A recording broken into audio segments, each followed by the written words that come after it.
What's going on, everybody, and welcome back to Hustle Haven. Honestly, as y'all can see, we back. Just had to run it back. We look the same. We still got Jayla here. Yeah, we didn't think the previous episode was enough. So No, seriously. It's giving part 2. It's giving part 2. We gonna just hop right in because I feel like there's so many different things. And again, I feel like with it being Mental Health Awareness Month, again, with us being entrepreneurs, being Black women, being in these smaller communities, I think it's something that we have to talk about so that you guys can make sure you're talking about it. So I want to bring up this whole thing. We talked a lot about, hinted a lot about the word trauma and kind of what your upbringing and stuff and how that affects you. And I feel like that's one of those topics that people don't really understand how it affects their day-to-day lives. Yeah. So I kind of want to talk a little bit about that. Like, I want to hear from your personal and professional perspective, and then I kind of want to hear, just well-rounded about past life trauma and how all of that impacts us now.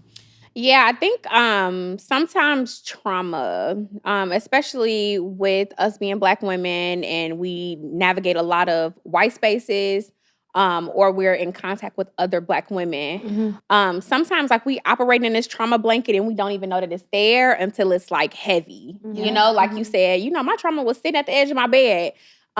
So with that being said, that's why I always feel like therapy is just such a great tool because you don't realize that the ways in which you're operating have a lot to do with maybe fears or maybe, guilt that you may carry.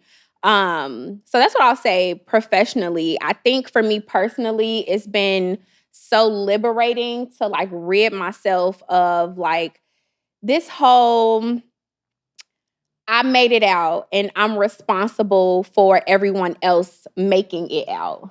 And it's not that I'm turning my back on anyone.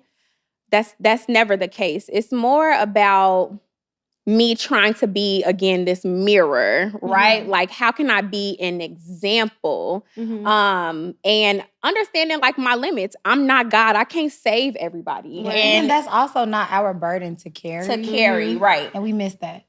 And I think it gets difficult, growing up, with particular backgrounds, but also being privileged enough to go to college, right? And to navigate certain spaces where people in our families, that's not the case. Yeah, it's tricky, but again, I feel like this is an opportunity for us to kind of heal in communities, whether that's in therapy, whether that's with your homegirls, whether that's tapping into other resources too.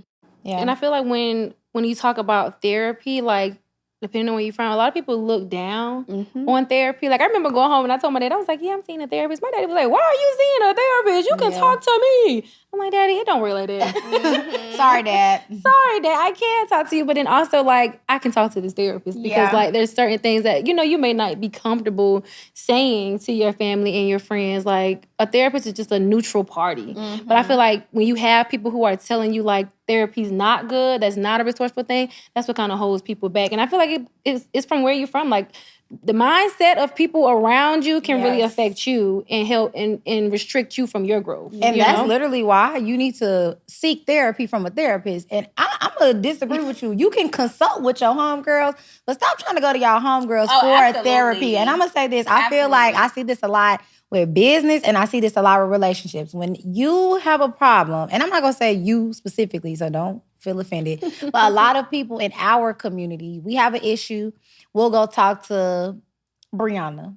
Girl, let me tell you about how this happened. And she's like, girl, you need to do it. Right. And this is the wrong person to be advising you. I think we take on advice from people who are still dealing with their trauma. And because this is how they say they will react now, we're like, oh, this is what we need to be doing. But think about this. Most times you know exactly what that person is going to say. So you go to the person. That's going to validate what it is you either want to hear. Or you don't want. And that, to me, puts us in these darker holes and darker spaces. I was just telling somebody that I remember when I first kicked off my real estate business, no shade, no tea, but one of my friends was like, I can't really see that for you. And it was a friend who I really felt. Right. She knows who she is, and she say all the time, I was wrong for that. But she was like, when I think about the amount of access to people, when I think about that kind of thing, to know me is to know, I say it all the time, I'm an acquired taste. People love River, people absolutely hate you. She was like, so you working in a client-facing role, I can't see that. I also traditionally struggle with relationships with women. She I just don't see that for you. And I almost took heed to that and really internalized that. But it's like, why am I seeking validation from a friend? But I respect your opinion, but I can't live my life based off of that. Based off what you're telling me, yeah. You still got to go out there and try it yourself, yeah. I feel like y'all both are bringing up really good points. I want to address what you're saying first. Mental health stigma is very real, we all know. But also, that's why for me, as a clinician, I feel like my work, if I'm only doing therapy in a therapy room, I'm not doing my job. Yeah. Because at the end of the day, this field, all of this psychology and stuff, it was not created with us in mind. So I also feel like, you know, we have to go into our communities and we have to ensure that the education, the access is still there. And so one of the ways that I'm able to kind of combat that through Advaco is I'll partner with different like community organizations and I'll do mental health activations. So it's not necessarily a therapy session, but it's usually with a like group of like youth, most likely. And we'll have a topic that we're able to address, that they're able to, you know, have some education about, that they know, okay, this is when I know that I need to seek therapeutic, you know, advice or whatever the case may be, or maybe I'm within a realm of my resources. So again, we don't know unless we start to blur those lines. If mental health wasn't necessarily created for us, of course our parents and our grandparents is like, girl, what is you doing? Right. You know, it makes sense. That's the truth. Yeah. But it takes all of us to do stuff like this, sit on a couch and talk about it. You know, people that look like us and all of that and stuff. talk about just the evolution of it. Because like you said, therapy is not just, I think when you hear therapy, you think, I'm about to lay on the couch, I'm about to do like what you this. see on TV, And you about to say, and how does that make you feel? And I feel like, again, like I wish she could be my therapist. She obviously can't because of our relationship. But even just in conversations when I talk to her, I can see how a therapy session would go with her. And it just kind of gives you that progressive way of thinking things. I think the one thing that I learned about therapy is that a therapist's job is not to sit there and tell you like, you know what, you actually need to break up with that man, get on the road, move to Pittsburgh and start a bird feeding company. Like that's not what's going to happen in therapy. But therapy is going to ask you the questions that you need to really be thinking about yourself so that you can make sound decisions for your life. And I feel like that's where the blurred line is. Your homegirl is going to ask you the questions. She going to give you the answer that you didn't really need versus giving you the resources to be able to think through problems in your life on your own. And I feel like that is that's probably like the deepest thing. And that's what really changed my mind about therapy. Because again, that was just something I was like, I'm like you, like I'm cheap. First of all, I'm not paying for that. And while we talking about that, I was just about to ask, like, I think that's something that holds people back from therapy as well. The access, and they think, like, do I have to go and pay, you know, $500 a session? I can't get a lady that to sit here and but y'all be getting that feelings. laser lipo. But let me, anyway. Priority. Well, you got to your mind or your body. And but let's talk about what are some resources that people can look into to get that therapy. I'm happy that you bring this up. So I feel like the most kind of like therapy or therapist niche that's slept on is pre-licensed therapists. So throughout our training, like the second year of school, we see clients usually from like our schools like therapeutic facility. So because we're pre-licensed, then all of the therapy sessions are either free or low cost. And so I think when people see pre-license, they see inexperience. But the thing about it is that we have access to supervisors. We have access where we are, and I'm speaking like I'm still in school, but I'm not. But, you know, when I was a student, you get to consult in ways that you would otherwise not really have that network to do so. So it's like, and also think about like your rookie year. You going I was literally just thinking about that because a lot of people, like when you have a newly licensed realtor, they're like, oh, I don't want to work with her because she's inexperienced. I have the access to the same resources, the same information baby, as an agent who's been licensed for 30 years. That does not make me no less than or whatever. Okay, baby, I got nothing but time. You're my only client, actually. So I'm really sitting here ready to pour into you. Yeah, I think that's a good thing. I actually never knew that. And I also say this, like if you go the pre-license route and you may see it, and maybe you do say I want somebody more experienced, but you have to go take that step to even see that this is something I want to take a step further. I think that's a great concept. That brings me to another topic. In therapy, and again, these spaces were not necessarily created for us, so we don't know how to navigate them, but I'm here to tell you how to do so. Period. Tell us. Date your therapist. And I know that sounds weird, like in this day and age, but like you have to figure out what it is that you like, what pushes you forward. I had a recent consult call and I literally did a voice message in my phone. My line was like, this is what y'all need to be doing because I keep telling people that you get to question your therapist. It's like when we go into a doctor's office and they tell us stuff, we just like, okay, and then we leave and we're confused. No, this is my health you're talking about. You know, and so even if it's not necessarily getting a second opinion, so this young lady gave me a phone call. She ran across my my profile. And she's like, okay, what are your strengths and your areas of growth as a therapist? I'm a person that has a difficult time opening up. Do you have the patience for that? What else? I mean, she was like, she was ready. She was playing with you. That is a person that is ready. Yeah. And also humbly being a part of a system.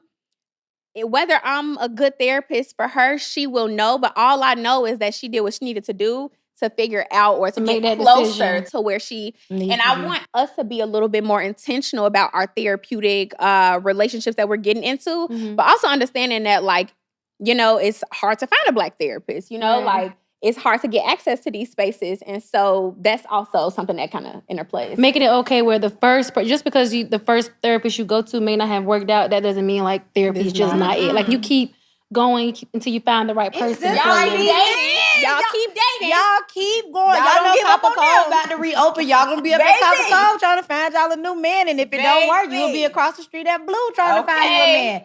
Do the same thing. Like, literally date the therapist. And I will say this, that was also a struggle point for me. Anybody that know me, I'm actually very private and I'm very funny about like a lot of things. And I will call Jayla and be like, I'm on this. I use the website Therapy for Black Girls. I will read the profile, and y'all don't hate me because I'm just keeping it real. I will read like, oh my God, does she sound so like me? And it'll say something on there like, went to Spelman. I'd be like, oh no, like only because I'm like, I don't want to see my therapist at brunch with my homegirls, and now you telling my business. And Jayla like, what are you talking about? Like, I need somebody that went to Idaho State, somebody who's originally from Oklahoma, like somebody who don't go out, Mormon preferably. Like, I'm looking for crazy like that. And for all the wrong reasons, right? It's like, get into the nitty gritty again. What do you specialize in? What is it that you can really do to help me in the areas in the areas that I struggle in? But I think on top of what you're saying about finding a therapist, it's figuring out why you need the therapy. Yes. Because everyone has their focus area, and it's like identifying those things within you. So like I said, like I do sometimes suffer from like seasonal depression. Like I get into these moods and spaces that's really hard for me to get out of. And it's like figuring out how to combat those things. I do have a lot of trauma from growing up a certain type of way, experiencing and seeing things. It's just like, I'm traumatized. Like sometimes I can't sleep because it's like, again, here go my little trauma, like, what's up? Hey, girl. Hey, girl. It's me. And I think identifying where you need the help at, identifying the questions that you need to ask, the things that are like pushing you over the edge, that's important. Because imagine you sitting in therapy talking about you got anxiety, and they're like, you actually don't have anxiety. Right. You are really like toe up from something that happened from when you was a kid, and you don't even know what's wrong with you. So I think that's really important, like being open and honest about what you're feeling to really identify why you might need therapy. So when you're asking those questions, are there resources for if someone is looking for a therapist, what questions should they be asking? Or is that just something that you, the person that is seeking the therapy, you just kind of, based off how you feel or what you're needing, is it, you know, like what are there set questions or something that we can ask? No. That's a good question. I think it depends. Like if this is your first time into therapy, you may not know what it is that you're looking for.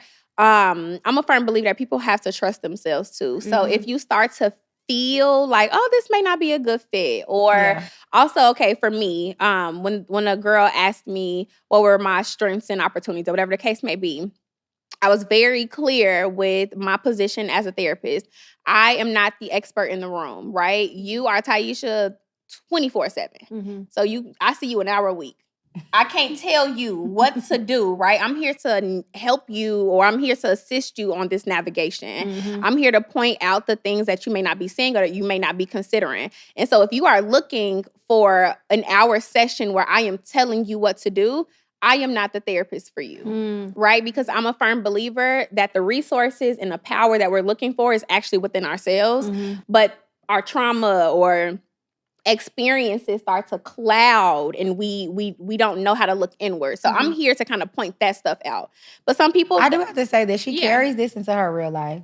Like, I will call Jayla like, girl, don't you think that I should call Taisha right now and tell her that she pissed me off earlier? She'd be like, do you feel like that's the level of communication that y'all have? And I'm like, girl, I didn't call you to ask. I called you for a very specific reason. Like, I'm that person. Like, I want you to tell me what to do. And I think it's more so because, like, if I do it, and that wasn't the right thing, I'd be like, well, my therapist told me to do that. Exactly. I'm trying to use it as a crutch. I think like you said, you got to really be ready to take that on and really be ready to like navigate those spaces yourself, or it's not going to work. And so with that, I kind of want to pull back the realm of entrepreneurship here. I want to talk about just, again, those daily pressures. We talked a little bit on the last episode about social media. We've been talking about trauma, everything that entrepreneurs as a whole kind of experience. I feel like what are just like some more tips in terms of like how we can properly express those like communities? You talked a lot about communities. What should that look like for us in our businesses to elevate in those spaces?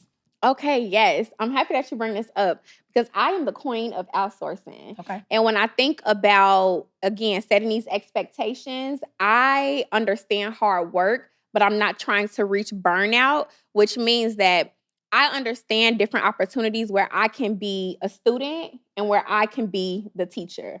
I create the heart of this organization, but maybe I don't really understand marketing. So I'm not going to get on YouTube. Can you look her? Okay, go ahead.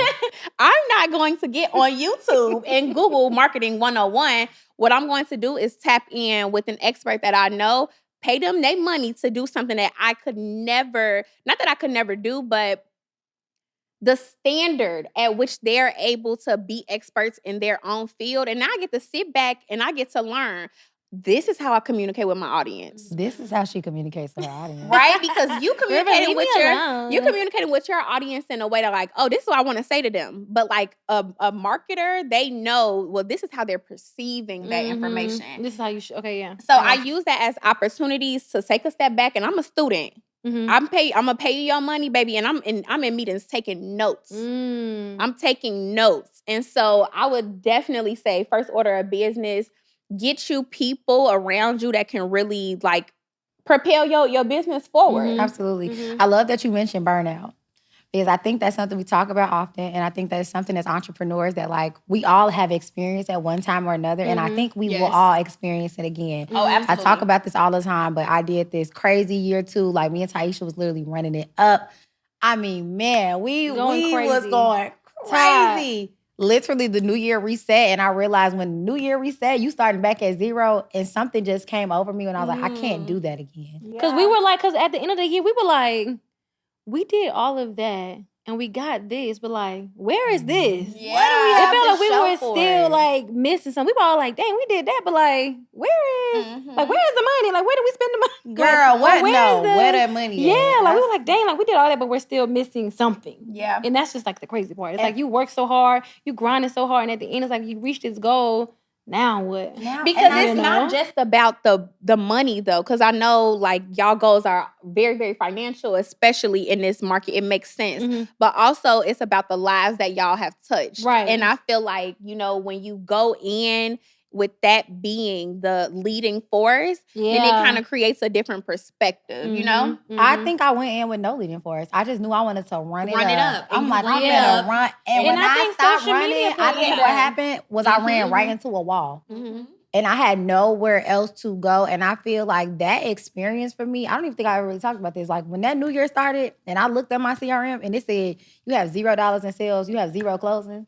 A light switch went off like, everything you did is over now that it's January 1st and you have to do it all over again. And literally something just came over me like, I just didn't want to do anything. I could not believe I had to reinvent that wheel, that I had to, I felt like, you know, when the mouse be like running. There was no end. I'm like, I can't do that. Yeah. And I think for like the first quarter that next year, I did nothing.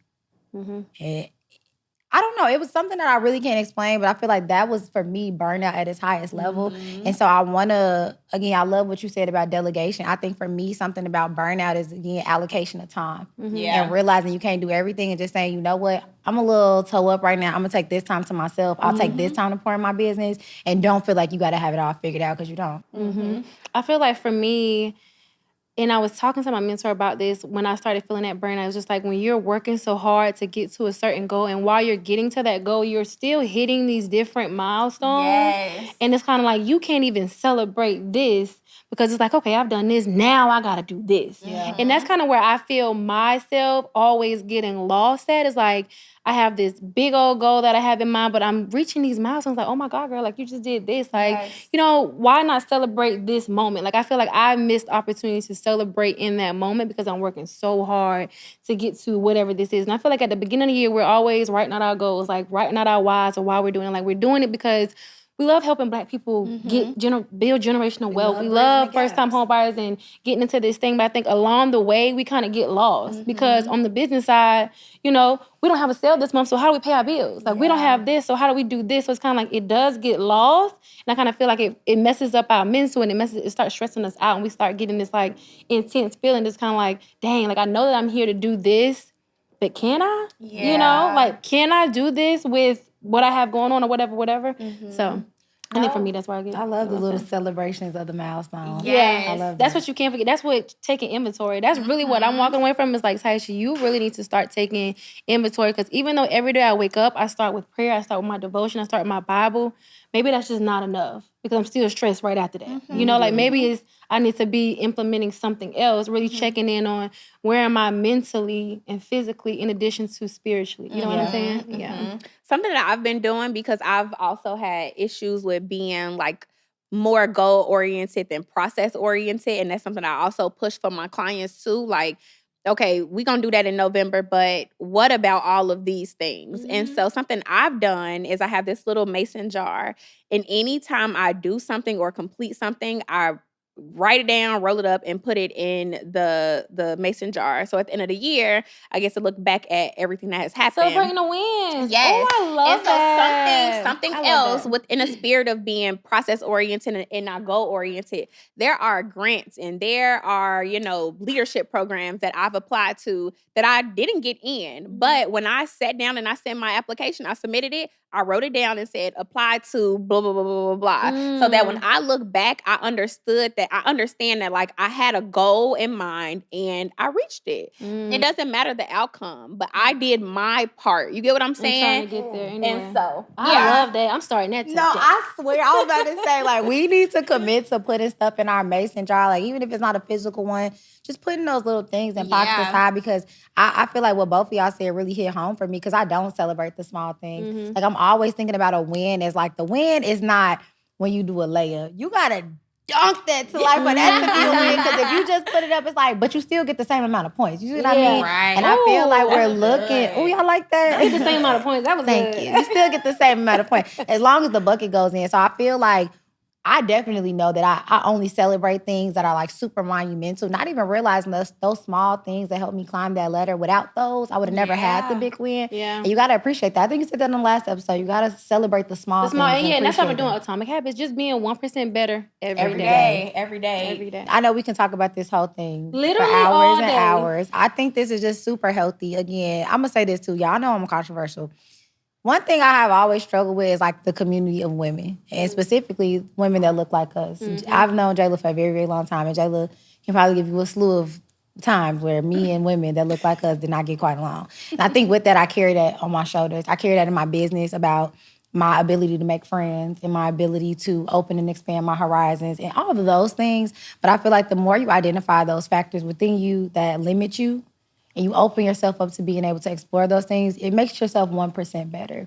And so I love the fact that we were able to sit here and have this conversation because I feel like this is going to make somebody 1% better. Because people don't talk about this. I think it's scary, and people are scared of judgment, and people don't want to feel like I'm the only person in the room with a problem. But I guarantee if you're in the room watching this right now, look around you. Baby. Okay. Everybody in that room got a problem. Okay. And we need to work on our communities to talk about it. So we talked about this in the last episode, but I do want to do this before we leave, the resource thing.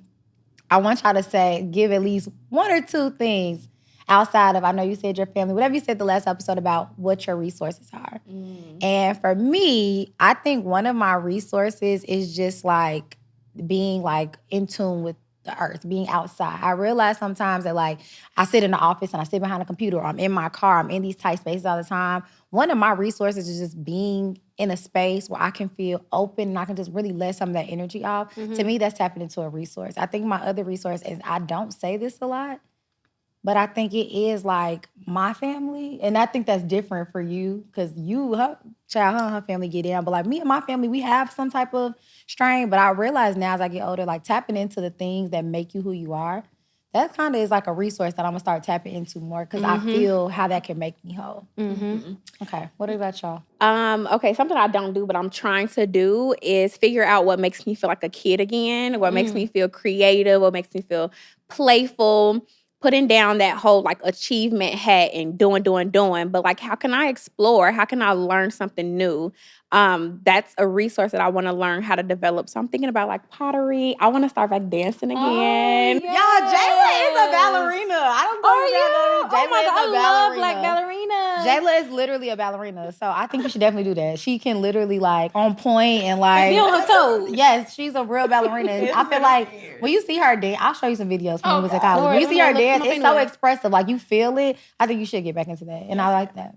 I love that too. I would say for me, and I know it's repetitive, but my family and friends, like all throughout my life, like growing up, whenever you have to like sit down and write down like, what are you thankful for? What motivates you? Or what, the first thing that always come to mind, my family and my friends, like my village. Like when I'm back home in Hemingway, I am literally the happiest person I need to get ever. to Like I just kind of feel like the load is off my shoulder. I can just fully be myself. Like I know these people like love me. I feel safe.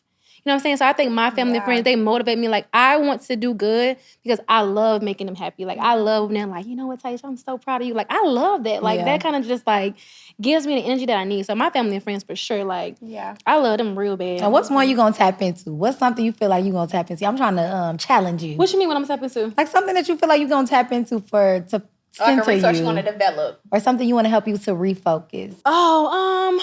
Like you were just saying, like I want to go out and do things because I be in the house, baby. That's true. That's true. Body, but not like going to the club or anything like that. But just like trying new things. Like I want to go make candles. I want to go like explore Atlanta. I feel like I've never really seen like outside Atlanta because I'm just like outside. Yeah, like I see it on TikTok, just like y'all. Like I want to go out and do different things to kind of just like expand my horizon. So that is something that I'm working on like this summer. It's like Tasha, just get out the house, and it doesn't mean like I'm going to turn up and drink or nothing like that. Expanding like I'm your going social to, palette. Yeah, expanding my social palette to do different things that I just don't do. You know? Yeah. I love that. I will say, I got to interrupt. So you mentioned, I figured out what I wanted to say, and it's important. Go ahead, please. So with the layup and the dunk, this is same points. But here's the thing. You are also teaching people how to treat you. So if you don't stop to smell the roses, then if River not making, if she only doing a layup, then it's kind of like, okay, so what's up? We can always just lay it up. No, you get what I'm saying? And so it's just like you have to ensure that you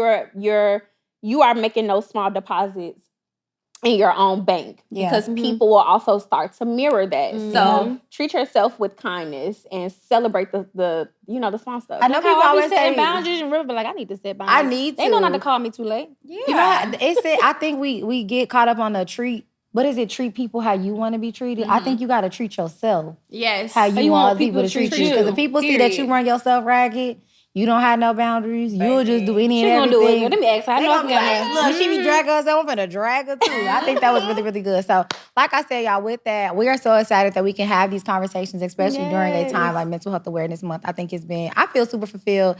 And in the words of Atomic Habit, I hope that you have become 1% better just by watching this and tapping in. Like we said in the last episode, we're gonna link resources to you guys. We're gonna make sure you guys stay connected with Jayla, Advaco, everything that we're doing. And then, of course, we'll always see you guys here on the Hustle Haven. So we appreciate you guys. Yes, and if you haven't, make sure you like, subscribe, share. We are always looking for sponsors. If you're interested in joining us on an episode, send us an email. We're growing, y'all. We're expanding. If you want to be a part of it, come on before we get too big and the door gets closed. We will see you guys next time. Bye. Bye.